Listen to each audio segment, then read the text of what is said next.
How's everybody doing today? For TGN and the Smoking Android, my name is Jared, and today we've got two of the same, but different. So as you can see, we have two Samsung Galaxy S3s here. Now, this one is the international unlocked version with the quad-core Exynos processor, and this one is the North American version with the dual-core Snapdragon processor.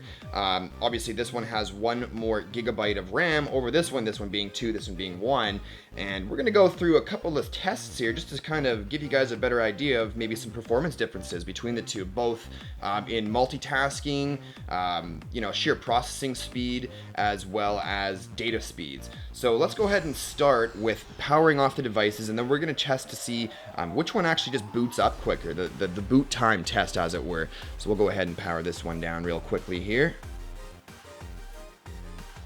Power off. And this one.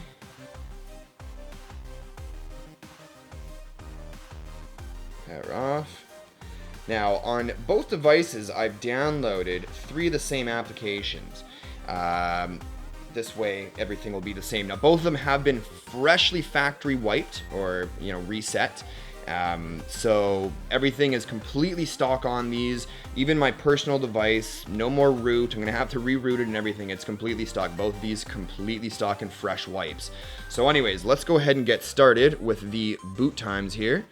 And I'll just position myself properly so I can get ready to press the buttons, and pressing the buttons at the exact same time there.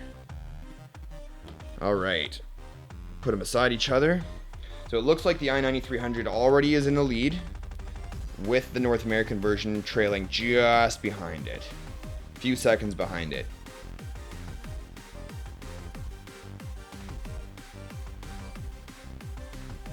All right, and the international i9300 has already booted up, and it is ready to be used, as you can see. So that was great. Now the next thing I wanted to check out, and we'll just go ahead and make sure that to clear any tasks that happen to be in there. Okay, so both of them are empty with tasks.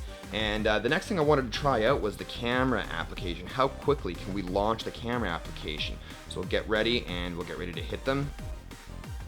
And I'm pretty sure I hit them at the exact same time there, and it looked like maybe the North American version was just a tad bit faster. We're going to go ahead and try that one more time. Whoops, whoopsie daisy, whoopsie daisy. All right, back out. All right, we'll remove all the tasks, and we'll do that one more time here. The exact same time, definitely that time. So they both open at the exact same time. Very nice to see. So there you go on that test. The next one I wanted to try out was the data speeds. So keeping in mind that I've mentioned in some of my past videos that where I live, don't get 4G or LTE connectivity. I am limited to HSPA+. So on the Bell network, by the way. So we're going to go ahead and make sure that we have everything set up the same. All right, so we've got that all set up, ready to go.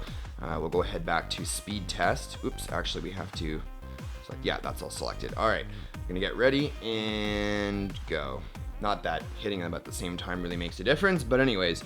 Alrighty, so 93 millisecond ping on the i9300 and 54 millisecond ping on the i747. So let's take a look and see what kind of data speeds we're looking at here. Pretty slow on the i9300 so far. We've already got 2.85 megabits per second down on the 747. All right, so pretty poor performance on the international version. The North American version seems to be doing all right there. So we're gonna go ahead and restart the test again and see what comes out of it this time, because as we all know, a couple of tests, the outcomes could be completely different. Alrighty, so i9300 international 0.87 megabits per second down and 0.10 megabits per second up, and clearly the North American version is the winner in this particular test. So let's go ahead and back out of here. We'll clear everything again. And the next thing I wanted to check out was the browser launcher speeds on data. So let's go ahead and first things first, I don't know if any of them are set up to any specific home pages as of right now, and it looks like the North American version is set up to a specific home page. So we're gonna go ahead and change that back to actually, you know what? No, what we can do actually is we'll test like Engadget, or actually we'll go to YouTube. YouTube.com. Get that queued up there. And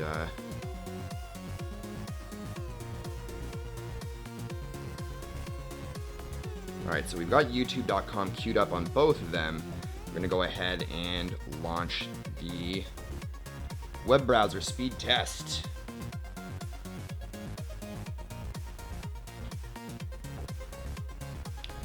And it looks like they were pretty neck and neck there.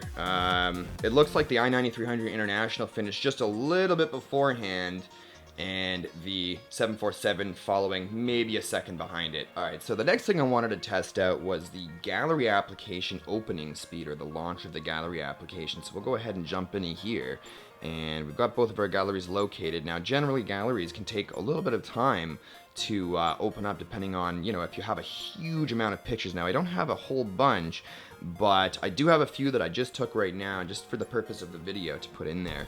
So let's go ahead and launch them both and see which one beats itself out. So I definitely launched them at the same time there, and it looked like the 747 won that one, but we'll go ahead and back out and do that just one more time. Alright, so we'll do that one more time here, bring them both up, and boom. So it looked like this one, the North American version, was just like a half a second quicker. So very nice to see, obviously, that those 2 gigabytes of RAM are doing their job. Alright, so the next one that we want to try out is going to be game launch speed. So that's why I have Dead Trigger loaded on. Geez, it is really difficult to deal with 2 phones at once. So I have Dead Trigger loaded up, and we're going to go ahead and launch them at the same time and see which one loads up the quickest. And go! Looks like the North American version is loading up faster. The initial launch looks like it loaded up faster. However, it looks like the international version, did I say international version the first one? The North American version loaded up, launched faster, but the international version looks like it actually loaded up quicker and got into the game a little bit quicker. So cool stuff there, very interesting results. So what we're going to do now is we're going to do a benchmark test. So let's go ahead and back out of here, and we'll go ahead and clear the tasks one more time. Remove all, alright. So we'll go ahead and get into Quadrant, and yes, and we'll go ahead and get in there right now. Bam. Alright.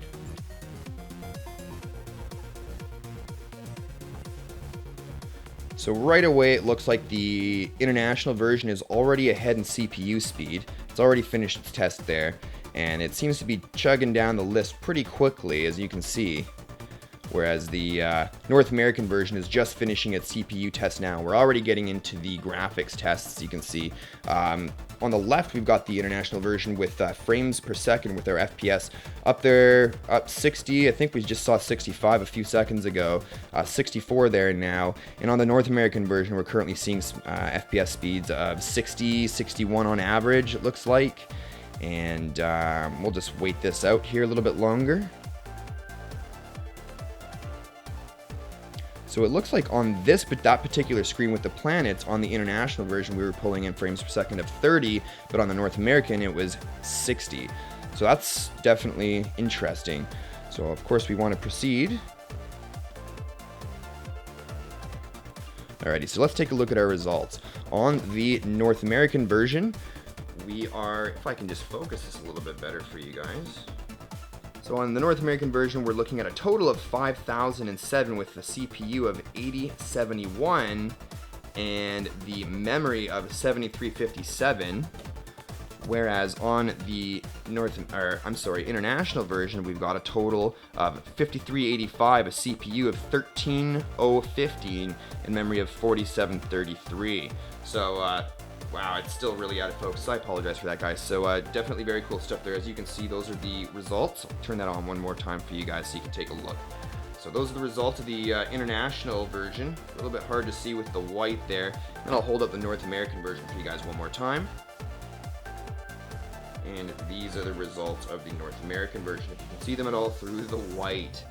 Alrighty. Alright, so what I want to do now is do multitasking speed tests. This is where really the speed test will show us the true power of the hardware behind both of these devices. You know, will the quad core win out on the dual core with the 2 gigabytes of RAM, or vice versa? So what we're gonna do is, if I haven't done so already, I'm gonna make sure that all the tasks are closed out here, and they are. So that's good. We'll go into Task Manager just to make sure nothing's still running. It looks like Google Search is running on this one for some reason. Back out of there, back to this home screen. So what we're going to do is we're going to go ahead and launch and run the Quadrant benchmark while trying to do some, you know, everyday things. So let's go ahead and we'll run that. So, and then while that's running, we'll get back to the home screens. All right, so now let's start with the North American version. So we'll go ahead and we'll wipe through the screens. Looks like there's just a tad bit of stuttering going on there, sliding through the home screens, which has been mentioned in previous reviews from other reviewers that the North American, you know, it handles the multitasking pretty decent, but it could be a little bit better. But it seems pretty darn smooth, especially when you get it going like this, right? Next thing we want to do is maybe start navigating our applications. Maybe we'll want to open up our gallery. Looks like we can go into our pictures. It's loading up very quickly, as you can see, handling that multitasking like a champ, like it should. Jumping into the phone dialer, maybe into contacts, making sure that I don't have any. Yeah, I do have personal contacts in there, so you guys can't see those, unfortunately. What else should we be doing here? We can do some web browsing. We'll go to maybe Engadget. All right. And it looks like it's loading up the pages very, very quickly. We have a benchmark running in the background. So this is still really impressive. The page is all loaded up. This is the mobile version. We'll go ahead and run over to the desktop version there just to make sure everything's working hunky-dory. I hate that word. I don't know why I used it. I apologize for that.